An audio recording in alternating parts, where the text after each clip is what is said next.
Yesus. Orang buta tidak bisa menuntun orang buta karena keduanya akan jatuh ke dalam lubang.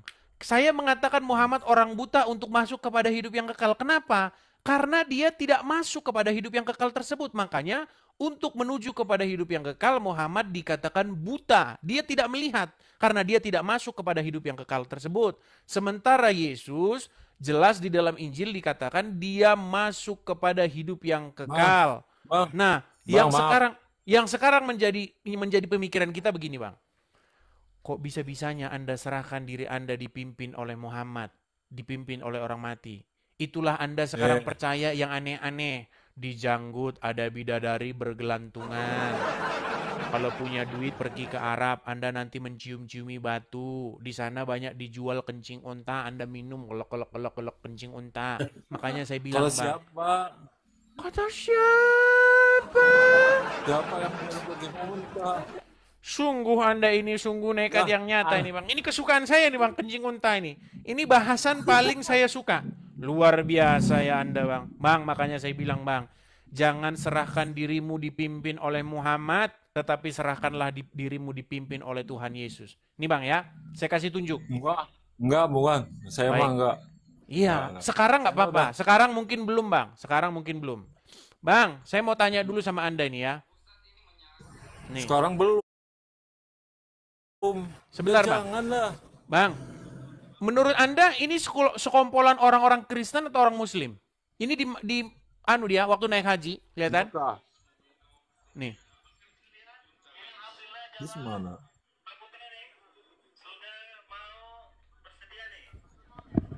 Buktikan tantangan minum sesuatu dapat hadiah dari jamaah urunan 50 real. Masya Allah. Bismillah. Bismillah. Yang obat menurunkan ya. Mengamalkan surah insya artinya Nabi bilang boleh ya kita Kemudian coba walaupun seumur hidup sekali ya. Bismillah. Bismillah. Ya udah 3 kali tegukan. Bismillahirrahmanirrahim. Luar biasa. Masya Allah. Masya Allah. Masya Allah. yang obatnya ada. Ya Allah. Ya Allah. Ya Allah. Di antaranya hadis tentang bolehnya minum kencing unta. Nah, minum kencing unta, Pak. Ya. Saya terdengarkan sama mualaf itu, ini dengerin dia bilang katanya umat Islam itu minum kencing onta. Kencing unta boleh dijadikan obat? Benar. Benar, hadisnya sahih, riwayat Bukhari. Ya. Nabi SAW menyebutkan dalam hadis bahwasanya kencing unta itu ya boleh diminum dan wanita Ansar menggunakan untuk rambut mereka, menyuburkan rambut mereka. Ini adalah air kencing onta.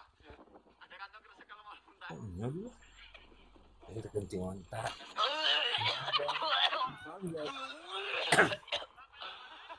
Boro-boro eta kan namun tapi kurang ada mah daging juga lamun kira alat karena kan itu terpaksa ya jadi kebiasaan. Menjadi keledai di Jadi, Ustadz Yahya, apa yang saya katakan itu selalu ada dalilnya.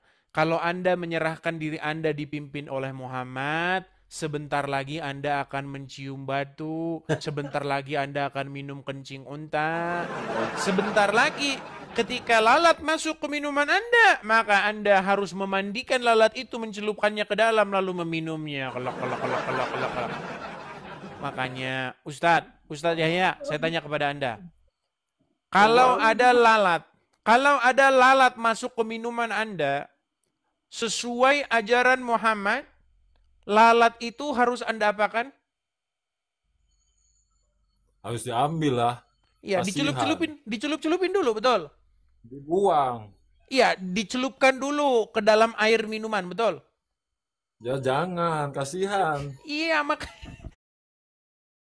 di Diambil, dalam sebuah dibiarin. hadis, di dalam sebuah Jangan hadis, nih, jangan apa menyakiti hewan walaupun hewan jangan menyakiti. gini.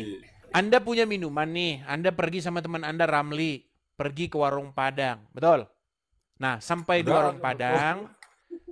warung Padang, ternyata Anda melihat di dalam gelas Anda telah jatuh lalat. Oh, Akbar. Oh, no. Ben dialek apa ya? Dialek Indonesia. Wah, ini berat. Ketika Anda melihat lalat masuk ke minuman Anda, sesuai ajaran Nabi, minumnya tetap dilanjutkan diminum atau dibuang? Jadi minum lah, tapi kan dibuang dulu itunya. Iya, lalatnya Lalatnya, dibuang dulu. kasihan. Oke. Artinya bekas lalat harus diminum, kata Rasul, betul? Ya nggak mestilah. Nggak mesti mesti. gimana. Jadi maksudnya Oke lah, jangan terlalu banyak-banyak lah, betul, dikit-dikit ya, saja. maaf. Bang, maaf. Gimana orangnya? Nggak Iya. mesti semua sama. Maksudnya begini, Ada hal-hal. Maksudnya begini, Jadi Ustadz ada- Yahya. Maaf ya. Maaf. Jadi Islam itu fleksibel. Emang sih Termasuk harus babi mencontoh boleh Nabi. dimakan ya? kalau emang saat darurat, Boleh. ini keterangan. Kalau saat darurat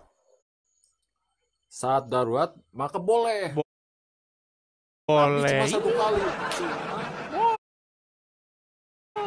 Kalau Tapi- kepepet, Jangan jadi kebiasaan. artinya kalau kepepet, boleh, betul?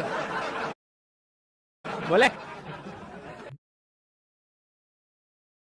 Nah, maksudnya kalau Misal Ibadah misal nih, Ustadz, kematian. misal.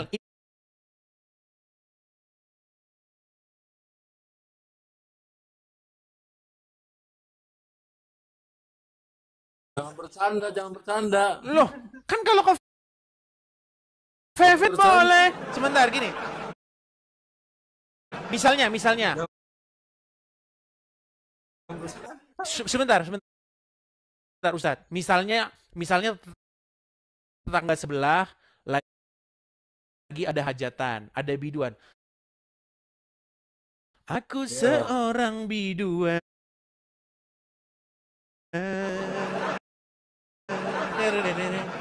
Biduan dari Melayu. Jangan terlalu banyak. Wah, Tugasku jangan terlalu banyak menghibur Ustaz agar tidak terasa tegang. Berarti kalau kepepet boleh nyanyi bersama dengan biduan, betul?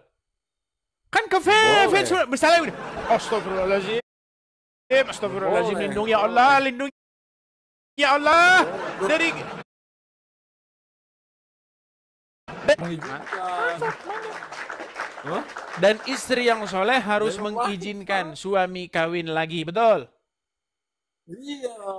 Iya. Makanya teman-teman, Gitu. dia adalah orang yang sudah dikendalikan, jiwa raganya dikuasai oleh Muhammad yang ada di dalam kubur. Ya orang jadi begini.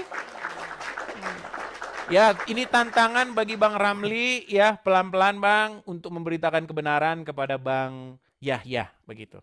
Kita kasih kesempatan kepada yang lain ya, Ustadz ya. Belum. Nanti dulu. Oh, nanti belum dulu. lagi, silakan. Apalagi? Belum lagi. Dok, cara minum. Saya cara minum. Cara minum seorang muslim tidak asal minum. Harus nggak boleh pakai tangan kiri. Nggak boleh tangan kiri, nggak boleh berdiri. Oke, Doanya kenapa? ada, banyak. Kenapa tidak boleh pakai tangan kiri? Karena kalau hewan makan tangan kiri kan? Bukan hewan. Kalau manusia harus. Kata siapa hewan Enggak. makan pakai tangan kiri? Gini, Ya, maksudnya begini. Bang, hewan Kalau itu pakai tangan kanan dapat pahalanya. iya, maksudnya begini. Makanya memang Kalau ini kan teman-teman. buat cebok. Ini buat cebok ya. Dengan secara akal saja ini buat cebok, tangan kiri buat cebok kan? Bang, kalau orang Yo. habis cebok, Bang, kalau orang habis cebok, mau tangan kanan, mau tangan kiri, kalau nggak cuci tangan, ya tetap saja kotor. Gimana sih?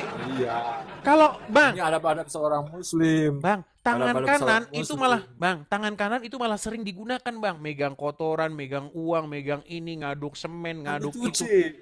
Iya, makanya saya bilang intinya dicuci, bukan karena mau cebok Iya, segala. dicuci. Kalau nggak ada sabun, maksud saya begini. Saya begini Bang Ramli ya. Ini memang kalau orang sudah dikontrol, dikendalikan Iya, oleh iya. Muhammad, mereka akan berpikir bahwa itu adalah sesuatu yang wah. Lihat nih, Muslim makannya tak minum saja, harus ada adabnya, pakai tangan kanan. Dan mereka sangat bangga dengan itu, saudara-saudara. Bang, harus dibedakan antara hewan dengan manusia.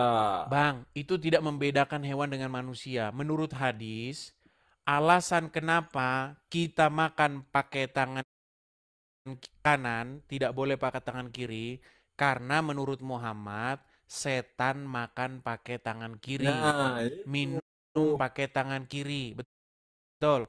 Iya, betul itu. Antum Jadi sudah tahu itu. supaya tidak sama dengan setan, maka makannya pakai tangan kanan, betul? Betul. Dari mana Anda tahu setan minum dan makan pakai tangan kiri? Nabi bisa melihat. Kalau Nabi bisa melihat. Makan apa setan? Minum apa? Ini tahu lah. Saya nggak pernah Memang lihat makan. sulit. Bang Yahya sudah besar, sudah berjanggut, masa percaya sama cerita-cerita macam begituan? Bukan cerita, ini mah sejarah. Bukan cerita, Bang. Bukan Oke. cerita si apa? Upin Ipin, bukan. Oke. Ini mah sejarah. Baik. Beda. Jadi Anda juga percaya bahwa setan itu tidur di lubang hidung Anda? Nggak tahu itu mah. Oke lah, nanti kalau kebanyakan, nanti Anda bisa muntah. Besok-besok lagi saja kita lanjut ya. Bukan muntah, Bang. Bukan muntah. Saya ajarin lagi banyak kok kitabnya. Oke lah. Mau nggak? Mungkin lain kali lah. Kasihan teman-teman Mau di bawah nggak? udah pada Mau naik. nggak? Lain Mau kali, nggak? lain kali. Nanti Ada udah saya kitabnya wakili sama, segini. saya kasih wakil sama Bang Ramli supaya kalian diskusi santai ya. Terus kemudian Oh, ya makan bareng, nyemil bareng, makan-makan sambil cerita-cerita. Seperti itu aja ya Bang Iya. Ramli ya. Beritakan Ya, firman terima kasih Tuhan ya, Mas, kebenaran ya. kepada dia. Tuhan Yesus memberkati. Tuhan Yesus memberkati. Makasih Bang Ramli. Makasih. Ya, shalom teman-teman semua. Terima kasih sudah menonton video ini dan kiranya video ini bisa menjadi pelajaran bagi kita semua serta mencerdaskan dan menyadarkan kita akan suatu kebenaran. Nah, teman-teman, seperti apa yang kita dengarkan tadi ya, teman-teman, bahwa ada seorang yang sudah murtad dari agamanya bernama Ramli. Nah, teman-teman, Ramli ini dia sudah murtad di beberapa tahun yang lalu. Dia meninggalkan keyakinannya yang lama dan kemudian dia mengikut Yesus Kristus sebagai Tuhan dan Juru Selamat pribadinya. Karena dia sadar dan dia tahu, teman-teman ya, tentu saja dia menyadari bahwa dia tidak bisa mendapatkan keselamatan tanpa Yesus Kristus. Karena Yesus sendiri sudah menjamin keselamatan bagi umat manusia. Bahwa mereka yang percaya kepada Yesus Kristus sebagai Tuhan dan Juru Selamat, maka mereka diselamatkan, dosanya diampuni. Itulah sebabnya ketika Yesus menampakkan diri kepada para muridnya, dia berkata bahwa aku pergi kepada Bapa untuk menyediakan tempat bagimu. Dan itu sesuatu yang pasti, itu kita tidak pernah mendapatkan itu dari atau dalam ajaran yang lain yang mengatakan demikian kecuali Yesus. Dan ketika kita melihat Ramli ini, dia toleransinya begitu luar biasa, teman-teman ya. Kita lihat tadi, kita saksikan tadi, ada seorang ustadz yang ada di sampingnya, mereka lagi nongki-nongki teman-teman bersama, dan itu luar biasa teman-teman ya. Sekalipun ada perbedaan di antara mereka, tetapi itu tidak menjadi suatu tembok ya yang menghalangi hubungan mereka, persahabatan mereka yang mencerai-beraikan mereka, tetapi justru mereka berada dalam suatu perbedaan itu sesuatu yang indah menurut saya ya. Dan kita lihat bagaimana ketika Edis tadi berdialog, berdiskusi ataupun berdebat itu dengan Ustadz tadi, dengan membongkar fakta-fakta yang ada dalam ajaran mereka, maka sebenarnya Ustadz itu tadi kaget ya, kenapa bisa begitu, kenapa ada oknum-oknum yang masih bisa minum kencing onta misalnya, ada hal-hal yang lain teman-teman ya, yang mereka lakukan, yang mereka anggap itu sebagai sunnah Nabi mereka.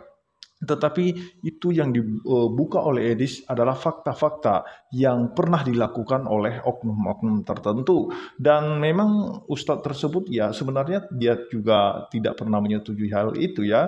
Bahkan kita sudah melihat ada beberapa oknum ya dari keyakinan mereka bahwa mereka tidak pernah setuju meminum kencing onta itu, dan itu bukan sesuatu hal yang baik ya. Karena itu kalau kita lihat sekalipun dalam ajaran mereka itu untuk kesehatan, untuk obat, ya tidak masalah. Kita tidak pernah mengusik hal itu ya. Tetapi ketika disampaikan oleh Edis, ya jangan marah, jangan kemudian kamu tuduh Edis itu sebagai penghujat, karena memang itu faktanya. Menurut saya itu fakta. Nah, itu saja yang perlu saya sampaikan teman-teman. Kiranya Tuhan Yesus memberkati kita semua. Shalom.